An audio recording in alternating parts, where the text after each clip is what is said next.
My name is Sierra. I am 29 years old, and I hunt financial predators for a living.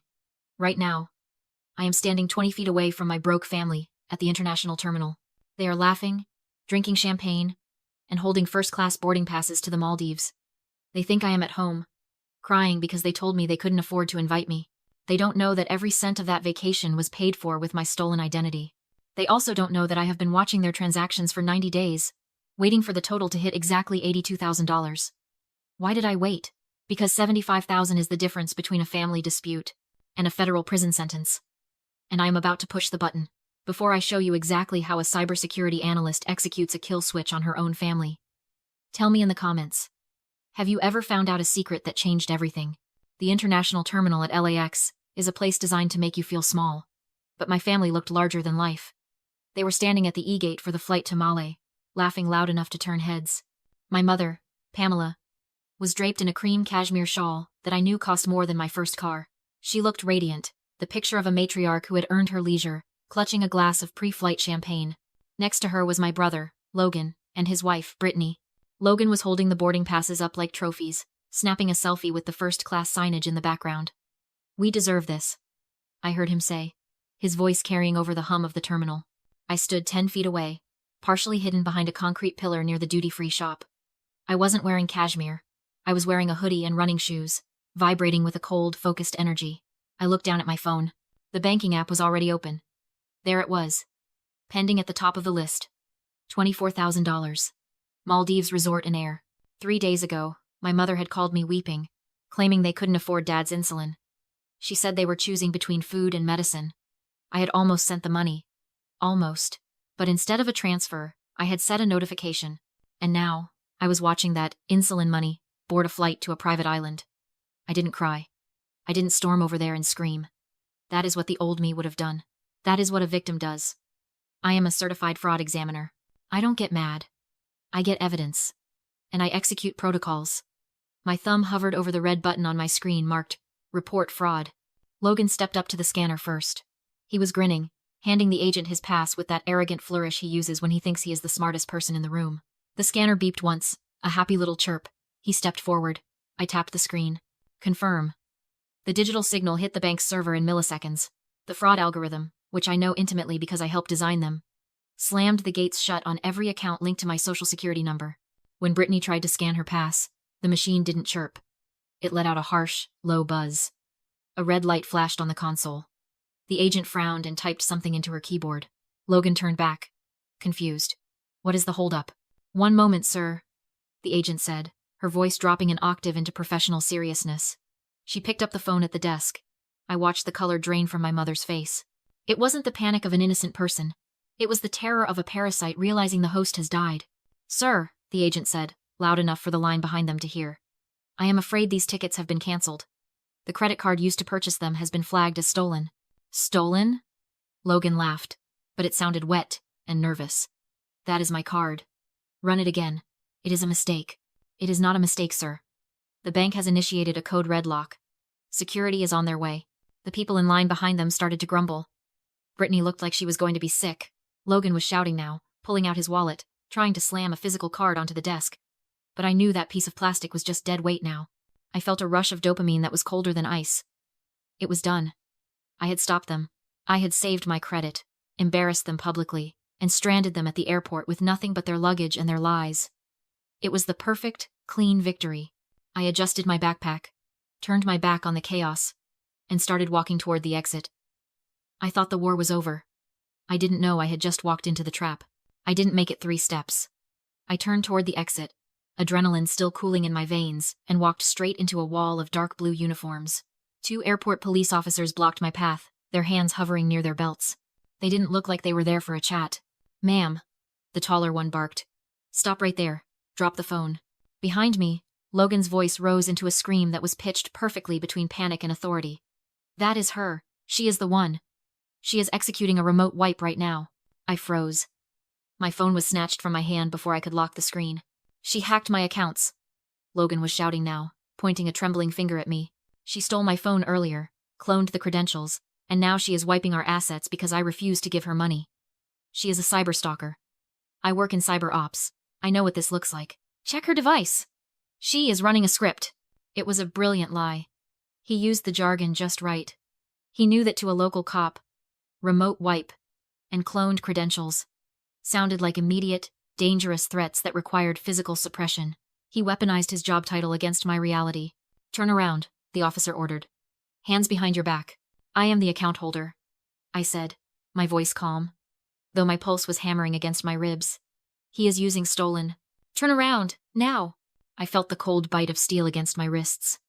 They walked me backward, pressing me against the glass wall of the terminal, treating me like a violent threat. The humiliation was physical.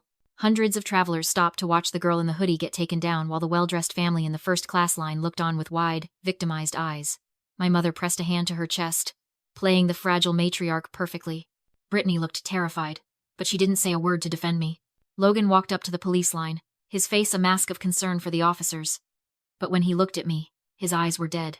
He leaned in, just close enough that only I could hear him over the terminal announcements. You think you are smart? He whispered, his voice wet with venom.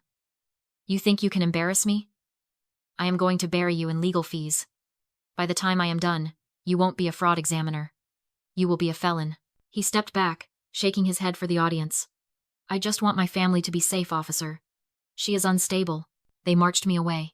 As I sat in the back of the patrol car, staring at the mesh divider, most people would have been hyperventilating. I should have been terrified. Logan had flipped the script. He had the narrative, the police on his side, and my phone in an evidence bag. But I wasn't scared. I was counting. Logan thought he was a hacker because he knew how to reset passwords and run basic scripts. He thought he had broken into my cloud accounts 3 months ago to get those credit card numbers. He thought he was a genius for finding that file labeled master passwords on my drive. He didn't know about the honeypot. In my line of work, you don't just build walls, you build traps. I hunt insider threats for a living. I know that predators cannot resist an open door. That file he found? It wasn't a mistake. It was a canary token. A digital tripwire disguised as a spreadsheet. I hadn't illegally tracked him. I had simply left a piece of cheese on the floor and waited for the rat to take a bite. Every time he opened that file to steal from me, he broadcasted his IP address, his device ID, and his exact GPS location directly to a secure server he couldn't access. He thought he was framing me. He didn't realize he had just handed me the shovel to dig his own grave. I leaned my head against the window and watched the terminal fade away. Let him have his moment. Let him think he won. He was about to find out that the only thing worse than a hacker is the person who designs the trap. The interrogation room at LAX is a masterclass in sensory deprivation. Cinder block walls painted a color that doesn't exist in nature. A table bolted to the floor. And a mirror that hums with the electricity of the people watching from the other side. The officer sitting across from me was young. Maybe 5 years my senior. Flipping through my ID and the seized phone. He looked bored. He thought this was a domestic dispute that got out of hand. He thought I was a hysterical sister who snapped. He didn't know I was calculating sentencing guidelines in my head. I stared at the scratches on the metal table and let my mind drift back 3 months. That was when the first crack appeared. I was at my desk, deep in a security audit for a client, when a notification popped up on my personal dashboard. Credit inquiry, unsecured personal loan, $15,000. I had called my mother immediately. She answered on the first ring, weeping. She told me Dad needed emergency vascular surgery. She said the insurance had denied it. She said they were desperate. We didn't want to worry you. She had sobbed. Logan is trying to handle it, but we need the money now or they won't operate. I paid it. I didn't even ask for the hospital name. I wired $15,000 to an account Logan controlled because I was a good daughter. But I am also a paranoid analyst. 2 days later, I traced the transaction. It didn't go to a hospital. It bounced through 3 exchanges and landed in a crypto wallet. I watched the blockchain ledger like a hawk. There was no surgery. There was just Logan, buying speculative coins that crashed 48 hours later. They didn't steal from me to save a life. They stole from me to gamble. I should have stopped them then. Any rational person would have called the police 3 months ago. But I knew how the system worked. $15,000 is a family matter. It is a civil lawsuit. It is a slap on the wrist and a lifetime of Thanksgiving arguments. I didn't want an argument. I wanted an eviction from my life. 2 weeks ago, I saw the pending charge for the Maldives. $24,000. First class. 5 stars. I sat in my dark apartment, illuminated only by the blue light of my monitors, and my finger hovered over the freeze card button. My chest ached physically. A heavy, dull throb of betrayal. They were booking a paradise vacation using my credit score. while telling me I was too expensive to invite to dinner. I almost stopped it. I almost saved them from themselves. But then I looked at the total running tally of fraud. With the crypto, the car lease they opened in my name, and the shopping sprees, they were at $58,000. In the eyes of the federal government, there is a magic number. $75,000. That is the threshold where a financial crime often escalates from a state problem to a federal priority. It is the difference between probation and prison. So I took my hand off the mouse. I let the charge go through. I let them buy the tickets. I let them pack their bags. I needed them to cross the line. I needed them to commit wire fraud across state lines in an airport. The officer cleared his throat, pulling me back to the cold room. Your brother says this is a misunderstanding, he said, sliding a paper toward me. He says he is willing to drop the harassment charges if you sign this admission of guilt and agree to seek counseling. I looked at the paper. It was a lifeline. It was a way out. It was exactly what they expected me to do: fold, apologize, and pay the bill. I looked up at the officer, and for the first time, I smiled. It wasn't a nice smile. I don't need counseling, I said softly. I need my phone call. The young officer sighed, tapping his pen against the clipboard. Ma'am, look. Your brother is pressing charges for cyberstalking. He says you are obsessed with his success. If you sign this, you walk away with a warning. If you don't, I have to book you. He looked at me with pity. He saw a jealous sister in a hoodie. He didn't see the wolf. I pushed the paper back across the table. I want my phone call. He rolled his eyes. You want to call a lawyer? It is Sunday. Good luck getting a public defender. I don't need a public defender, I said, dropping the fear I'd been faking. I need to call the FBI's San Francisco field office. Agent David Miller. Cybercrimes. The room shifted. Dial the main switchboard, I continued. Extension 4402. Tell him Sierra just crossed the $75,000 threshold. Execute the warrant. The officer froze. You think this is a family dispute? I said, the cuffs clinking as I leaned forward. It isn't. You're interfering with a 90-day federal sting. I'm a certified fraud examiner.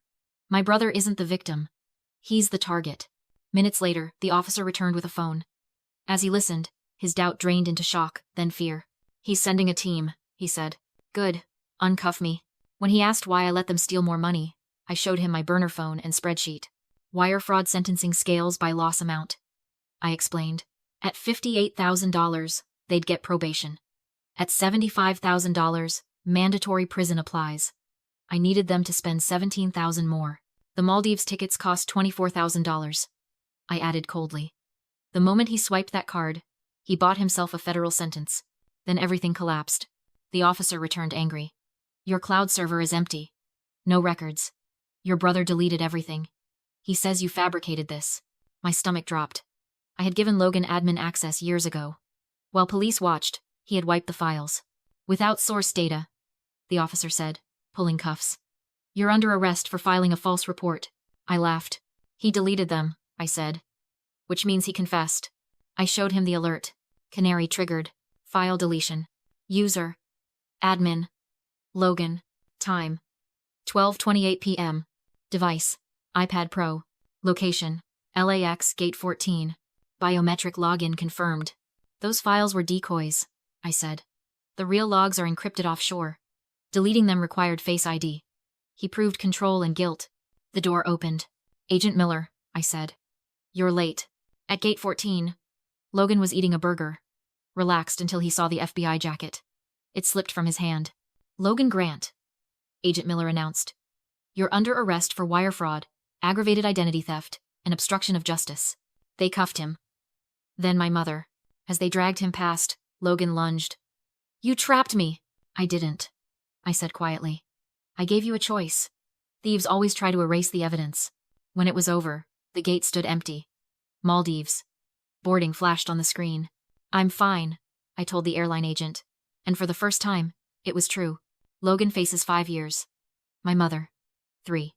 I sold the house, moved north, changed my number. Last night, I deleted the folder labeled family. 0 day was over. If you're the one fixing things for a toxic family, check your logs. Freedom is worth the cost.